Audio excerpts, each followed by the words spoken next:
অলিম্পিকের উদ্বোধন স্টেডিয়ামের বাইরে, গ্রেটেস্ট শো অন আর্থে নতুন ডিসিপ্লিন গ্রিন অলিম্পিক। বিশ্ববাসীকে নানা প্রথমের সাথে পরিচয় করিয়ে দিচ্ছে এবারের প্যারিস অলিম্পিক।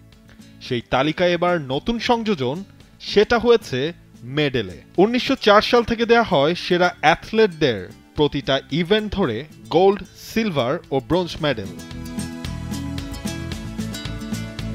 ফ্রান্স বা প্যারিস বললে যেই ছবিটা প্রথমে সবার মনে আসবে সেটা আইফেল টাওয়ার, যা বিশ্বের অন্যতম বিখ্যাত ল্যান্ডমার্ক। যারা এবারের অলিম্পিকে মেডেল জিতবে তারা পাবে আইফেল টাওয়ারের অংশবিশেষ। সেটা কিভাবে?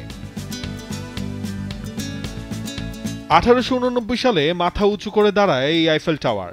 বিংশ শতাব্দীতেও যেটার সংস্করণ হয়েছে। সেই সময় লোহার ধাতব অংশগুলো রেখে দেয়া হয়েছিল, আর সেই অংশগুলো দেয়া হলো এবারের অলিম্পিক গোল্ড মেডেলের মাঝে। এখন এমনই ফুরফুরে মনে থাকবে সবাই। বসুন্ধরা টয়লেট্রিজ, ফুরফুরে মন সারাক্ষণ।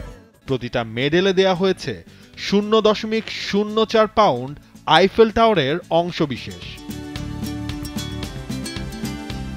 1896 অ্যাথেন্স অলিম্পিক থেকে এখন পর্যন্ত দেয়া হয়েছে প্রায় 36,600টি মেডেল। তবে এই প্রথমবারের মতো কোনো আয়োজক শহরের স্থাপনার অংশবিশেষ ব্যবহার করা হয়েছে সেই মেডেল তৈরি করতে। এক একটা গোল্ড মেডেলের দাম পড়ছে প্রায় 1,15,000 টাকা। সব মিলিয়ে ওজন 1.17 পাউন্ড। ষড়ভুজাকৃতির এই মেডেলগুলো বানিয়েছে ফ্রান্সের অভিজাত জুয়েলারি ও ঘড়ি যারা বানায় সেই প্রতিষ্ঠান চাওমেট। ফ্রান্সের নিজেদের জ্যামিতিক আকৃতি হিসেবে রূপ দেয়া হয়েছে এই ষড়ভুজাকৃতির মেডেলগুলো। পদক জয়ীদের শুধু মেডেলই দেয়া হচ্ছে না, সাথে থাকবে একগুচ্ছ সুভেনিরও, থাকবে অলিম্পিকের মাস্কট। এবারের অলিম্পিকের জন্য সব মিলিয়ে বানানো হয়েছে 5,804টি মেডেল। এর মাঝে প্যারা অলিম্পিকের জন্য রয়েছে 2400টি মেডেল। অর্থাৎ যারা পদক জিতবে তারা শুধু সেই গোল্ড মেডেলই পাচ্ছে না, নিজেদের সংগ্রহে রেখে দিতে পারবে প্যারিসের আইফেল টাওয়ারের অংশবিশেষও।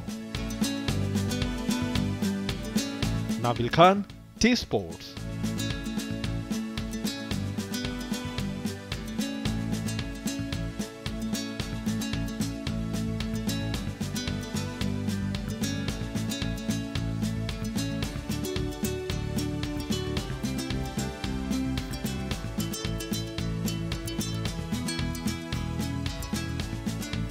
For more updates, subscribe to our YouTube channel and click on the bell icon.